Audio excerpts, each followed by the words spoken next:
Right, it's time for business, and we're just changing the face of business this afternoon, still continuing with it. And 59 axle load trucks carrying cargo to La Côte d'Ivoire have been denied access and impounded at the new Lobo border. And this follows directive by the Ivorian government that all cargoes originating from non-ECOWAS countries should be discharged at the Ivorian seaport only. Hence, importers bringing their goods through Ghana's ports cannot enter by road.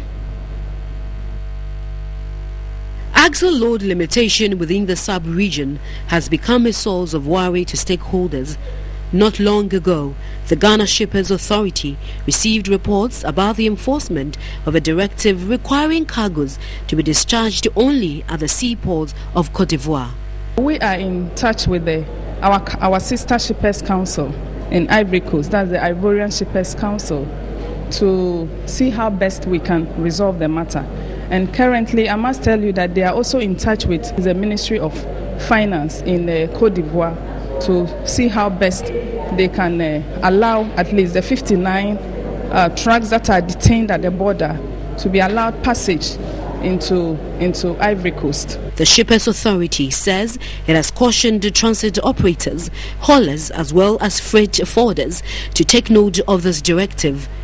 Currently, the permissible axle load limit for Ghana is 11.5 tons for single load carrying axles for both local and foreign vehicles.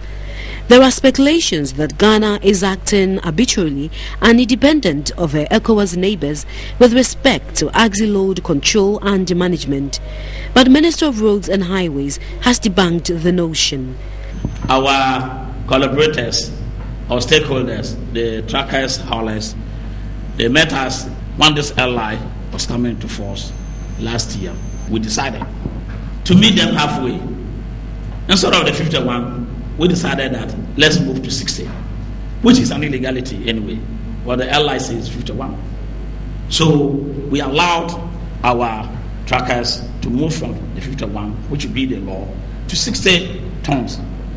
We thought, having done this illegality, to meet our friends halfway will leave things there. But very unfortunately, this matter has been taken out of context. At a stakeholders forum involving member states in Accra, speakers at the forum emphasized the need to remove all borders to ensure free movement. It's happening to find out that these issues with La Côte d'Ivoire are ongoing. And I think this undermines the whole purpose of this whole borderless alliance concept. And I would like you to find ways to continue to engage with other countries within the sub-region to ensure that if we're talking about the borderless alliance, that we do indeed emphasize the need to remove borders about movement, immigration, migration, and what have you within the ECOWAS sub-region. I think integration will not be complete if we're not able to remove these bottlenecks that confront us day in and day out. The Bank of Ghana has announced it will ban all improvised pickups being used as bullion vans, and the central bank is therefore calling on banks to immediately institute measures that will help them secure the requisite armored vans used for the transporting of bulk cash.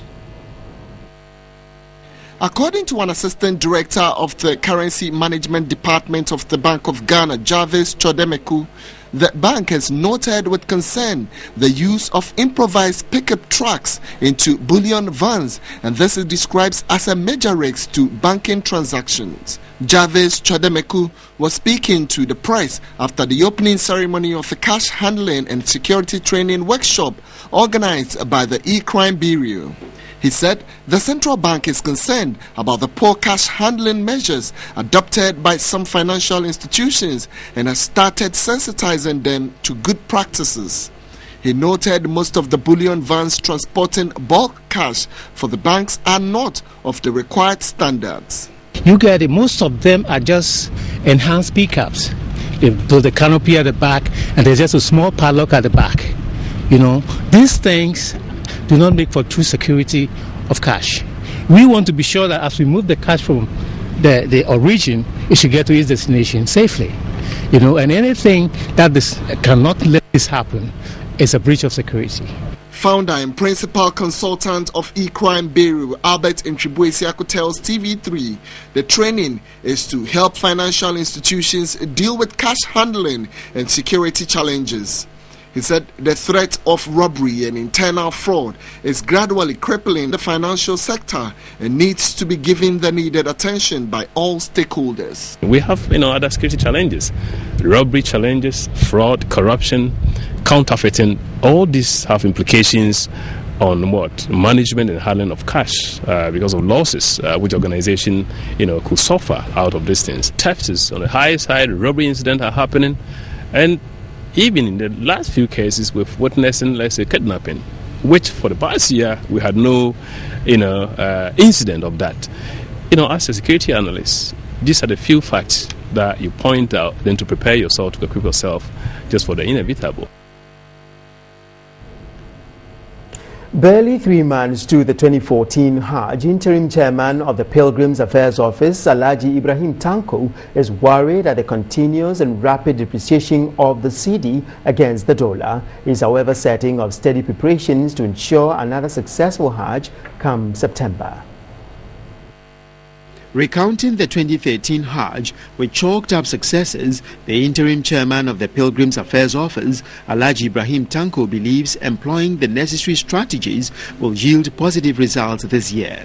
I consulted people who managed or piloted affairs in relation to Hajj previously. And once you collect information from them, and with the little experience you also have, you try to set up an agenda and execute it. He revealed that prospective pilgrims are paying their fees ahead of the August 8 deadline. If you want to start Hajj, you need to go for Hajj conference in the Kingdom of Saudi Arabia, where they will give you guidelines as to what to do and what not to do, where you went wrong in the previous year, and the corrections you will have to make. Alhaji Tanko was, however, worried at the depreciation value of the cedi against the dollar. As at now, we have started counting losses because this is a major challenge.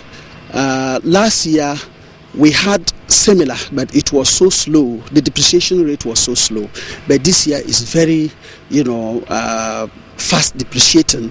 Meanwhile, the security coordinator of the Pilgrims Office, XW1 Sumaila Ali Duyaya, is cautioning prospective pilgrims to desist from carrying kola nut on their trip as it is contraband.